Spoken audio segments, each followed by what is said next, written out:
but you remain in the moment. So the more simulation, the more preparation you have for every aspect of that flight, the better that you're going to be able to enjoy it.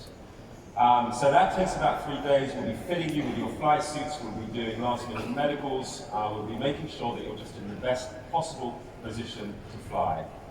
And then the fourth morning will dawn. You're going to wake up early in the hotel just down the road. And as you wake up, I imagine you'll think, something's happening today. Oh, I'm going to space. And you'll get up, we'll drive you to the spaceport, it'll still be dark. You'll come in here, get a nice cup of coffee from the island there, then you'll go up to the third floor, you'll put on your Under Armour spacesuit, which by the way you can take home with you, and is made specifically for you.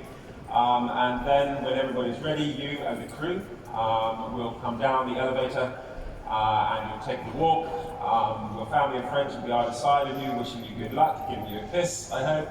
And then you'll go out the doors to a waiting car which will take you to the end of the runway. At the end of the runway, the vehicles will be waiting for you. Spaceship will be mated to the aircraft. Engines will be running on the aircraft. Spaceship will be fully fueled. Still be twilight at that stage, and you'll climb on board the spaceship. You'll go to your allotted seat.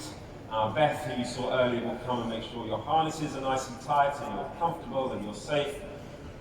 She'll then shut the door, and the pilots will say, okay, is everybody ready to go? And the first bit of your trip is not going to be too different than a normal takeoff, other than you don't normally take off in a spaceship attached to an aircraft. But suffice to say, the sun will be coming up over the mountains as you take off. Spaceport will be down below, and then for the first 40 minutes or so, you're going to be climbing up to about 45,000 feet. And it's going to be a really, really nice, gentle experience. I think people during that time will be rehearsing what they've been taught, they'll be chatting with others, they may be looking at photographs, they may be listening to music, they may just be being quiet and contemplative.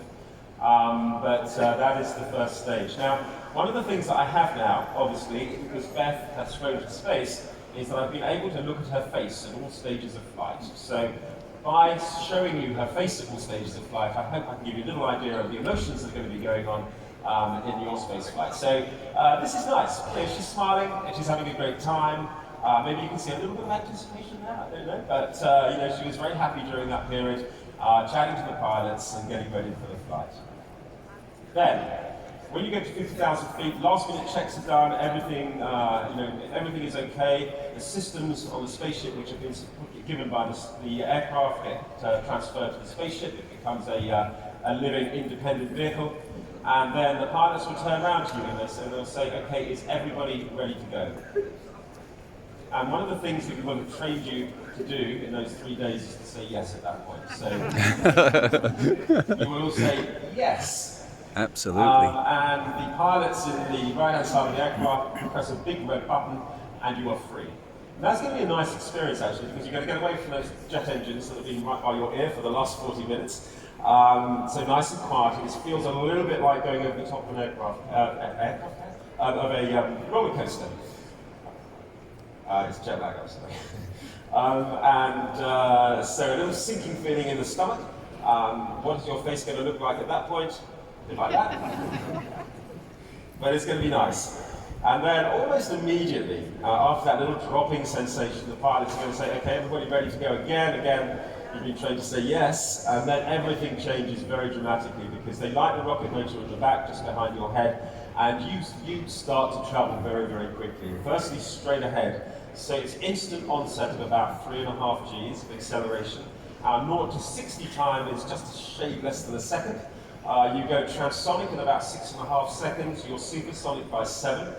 As you go through that transonic region and into supersonic speed, the pilots then pitch the nose straight upwards, and so you are literally hurtling away from the surface of the Earth, accelerating at about 3.5 Gs, and you will hit over Mach 0.3 on your way to space. And that is a thrilling experience. You know, there's noise, there's vibration, there is incredible energy just pulsing through the vehicle as it takes you away from planet Earth. And I always, used to talk, I still do talk about the joy of weightlessness and the views of planet Earth, and the pilots always said to me, look, you don't sell the rocket ride half enough because it is awesome. So I try to sell the rocket ride now. And I think it's going to be incredibly exciting. And how do I know it's going to be exciting? because Beth found it very exciting. So one of the pilots said, you know that thing they say in space you can't hear anyone scream or something? He said, you definitely can. But it was a good scream. When we've achieved enough speed, enough velocity to get to where we want to get to a space altitude, the pilots just shut the rocket motor down. They can actually do that at any stage during the flight if something goes wrong. But if assuming everything goes well, they'll shut it off when we have enough velocity to get to where we want to go. And then at that moment, everything in your spaceship changes dramatically again. So instead of the noise and the vibration and everything you've had, you're just in the silence of space. And rather than weighing 3.5 times what you normally do, you weigh absolutely nothing at all. And so at that stage, you'll just be able to release your seatbelts very simply. They'll float away from you. You put one finger on the side of your seat and you'll just float out of the cabin. And you'll have several minutes where you'll be able to float around. You can do your somersaults. You have that joy of the lack of 1G that keeps our feet on the ground for the vast majority of our lives. But I think what most people will want to do is to float up to one of the windows, because you're effectively feeling at that stage as if you were just hanging in space above a beautiful planet. And what Beth said was that she couldn't believe, despite having thought and looked at pictures for years, how black space is and how beautiful and bright Earth is. And this is the thing that we get very excited about, and this is her face when she first looked out the window, because despite what Paul said on Monday night, most astronauts come back from their trip to space having had that cognitive change. They come back with a planetary perspective. They look down on our planet and they see a planet without borders. They see that thin blue line of the atmosphere, like a peel of an apple. And, you know, when you look up from Earth on a beautiful day in Sydney, that blue sky seems to go on forever. It's very difficult to think we could do anything, you know, to interfere with it anyway. When you look down, you recognise the fragility of the planet that we live on, the beauty of the planet we live on. And that planetary perspective is something, in our view, you know, we could do with a lot more of. And so being able to give that experience to thousands of people rather than just a few professionals is something that you know, excites us every day. Gravity will take hold of you. There's no getting away from that, whether you want it or not. You will have to get back to your seat. You'll go through the re-entry, the G's build again. It's an exciting part of the flight. And then about 70,000 feet, the wings go back to this normal configuration, and you have an incredibly dynamic, beautiful glide down to a smooth runway landing at Spaceport America. You will be awarded your astronaut wings. You will have more photos and videos and selfies that you know what to do with. And of course, there'll be one hell of a Virgin party. So I'm running out of time, so I'm going to charge you this last bit very quickly. The change the world for good bit is important. You know, when you look at technologies that have been incredibly important, a lot of them do start with government spending, actually. And when the private sector comes in with, you know, innovation and packaging and everything else the private sector does so well, you know, that technology tends to change very, very quickly. It hasn't really happened with space as we discussed, but it's starting to happen.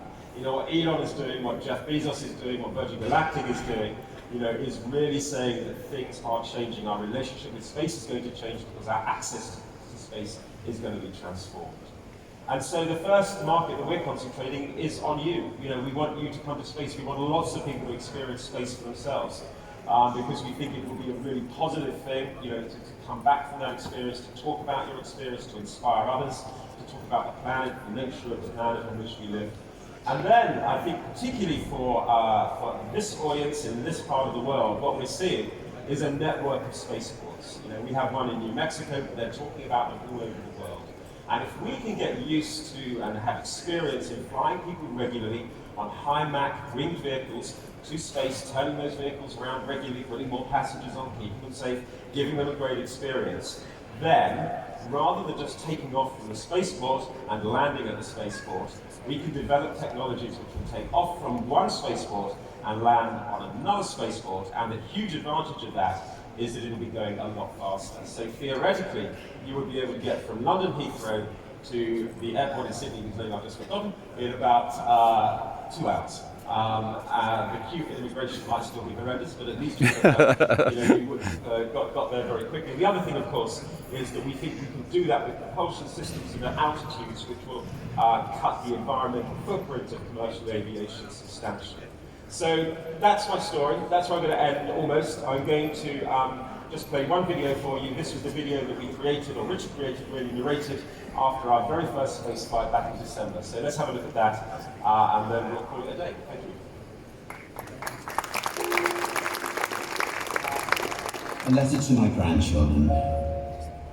My dad, your great-granddad, was an extraordinary man, full of wise words. He would often remind me that life is wonderful, and it is that simple truth which has driven me as I have built businesses, raised my family, and embarked upon my many adventures. You are at the very start of life. It is an incredible gift, and it is there for the taking. It will deliver highs and lows, but by living it to the full, by always trying to do the right thing, by keeping a childlike sense of adventure, it will indeed be wonderful. I used to think of space as a destination, but I now realize it's a journey with some amazing milestones along the way. Your lives will be transformed by space, and it will give your generation the planetary perspective on which the future of humanity rests. That we're all in this together, fellow travelers on Spaceship Earth.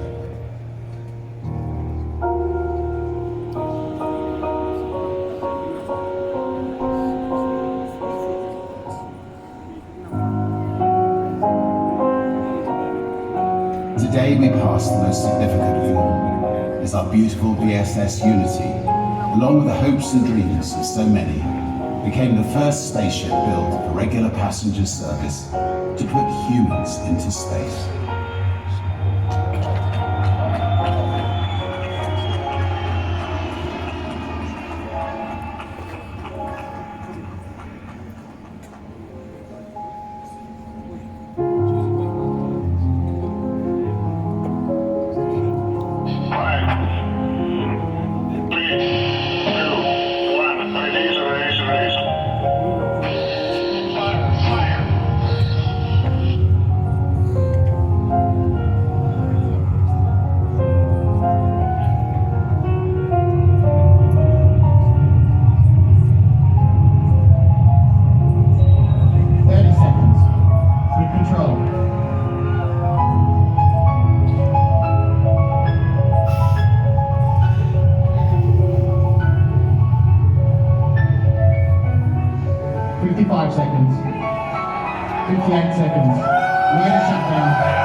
Virgin Galactic has shown that when you set off on challenging but important adventures, exceptional people come forward to join the journey.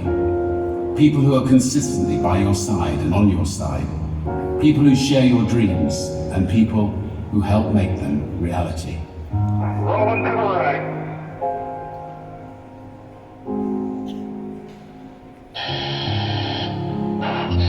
The plane.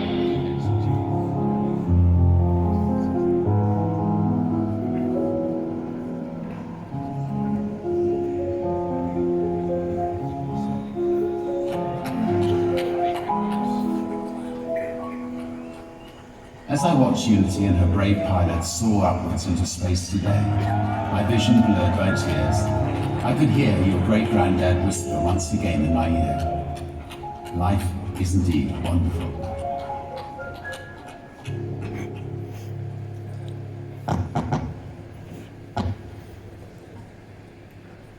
Thank you very much indeed. Have a great day. Thank you.